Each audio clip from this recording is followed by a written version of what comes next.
Hello, everybody. Scott Golden here with the Golden Opportunities Coaching YouTube channel. Welcome to those of you who are new. Welcome back to those of you seasoned veterans of what we do around here. We bring about social, psychological, emotional, and mental health topics on a regular basis, as well as coaching topics. We try to do that on a daily basis, close to 650 of these available for your listening pleasure now. And if you are looking for ways to reduce your stress, if you're looking for ways to balance your energy, your emotions, your thoughts, this is a great way. Coaching can be super beneficial in those approach.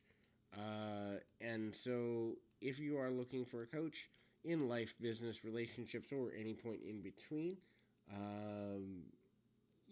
ultimately that's an awesome thing. Would be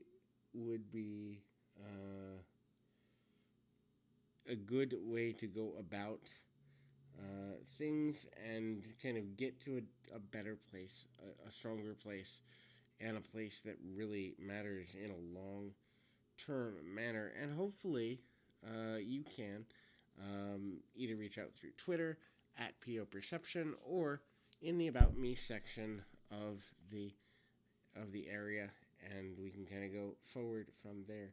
In any event, hopeful that you will reach out if you need to until you can get on your feet. Sometimes having that extra help can mean the whole world of difference as it relates to balancing things out in a healthy way. So stress release is important. So the first is change your emotional state. When you are stressed, you focus on how you want to feel, not how you're feeling in the moment. How you're feeling in the moment is a place you don't want to be, you don't want to go, because obviously it's a negative emotional experience that you do not desire. And so, I am stressed and I want to feel happier. I am stressed and I want to feel in control. Uh, I am stressed and I want to feel smarter. I want to feel whatever it is, right? And so the more we get to a place of understanding of how we want to feel, the easier it becomes to get to a place where we are back in control of our emotional state. Now, a state change can happen through physical emotion. A state change can happen through refocusing your thoughts. It can happen through changing your internal language. It can happen through taking a specific action or series of actions. There's a million ways to create it, but one of the things that's important and it goes along with this, changing your body position and your level of motion. Sometimes if you're overwhelmed and stressed out, physical activity to the point of brink of exhaustion, not past exhaustion to where you get hurt, but just exhausting extra energy, giving your energy that's negative an outlet, giving it a way to get out of your body. And the other thing is inversion of your emotional state. So, I am stressed because I cannot control XYZ. I would feel better if I could control XYZ. What can I control instead of the things that I can't control? Where can I take my power back so the decisions I make, so the life that I live, so the experience I have is closer to the experience I want to have rather than feeling so powerless? This is a valuable question when trying to change your state. And the next is have boundaries. And this is so important. Know what your boundaries are before someone tests them. Because most of the time what happens is we don't know ourselves well enough to know this is too far. And so, if someone says to me, can you change my appointment? My answer is generally yes.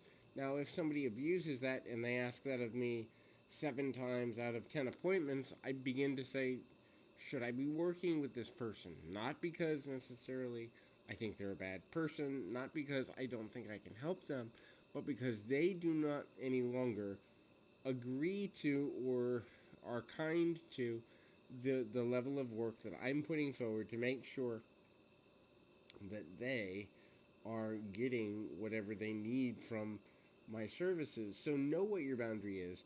Tell people your boundary openly, and then watch them and give them one grace period, 2 grace periods, maybe at most 3. I have a 3-strike rule that the first time I'd let you know you've hurt me, and I hope that you apologize. The second time, I say that you're hurting yourself and me, because if it gets to a third time, I'm gone, and I hold to that. The third time you do something that breaks one of my boundaries, I'm gone no matter who you are. Not because I don't care about you, but because I have to keep my boundaries higher than my feeling of other people, then part of it is embrace the struggle. So if you're going through something in terms of stress, embrace the fact that you can grow through the process of it. That doesn't necessarily mean you have to like how you feel the whole time, but understand that every experience, positive, neutral, or negative, will have a positive impact on your life if you allow yourself to be affected. Be kind to yourself through that process, though. That means accepting that you might be angry, you might be sad, you might feel tempted to withdraw, you might feel like nothing makes a difference, you might feel like you don't want to be going through this and you're angry and you're frustrated and you're overwhelmed or whatever the case may be.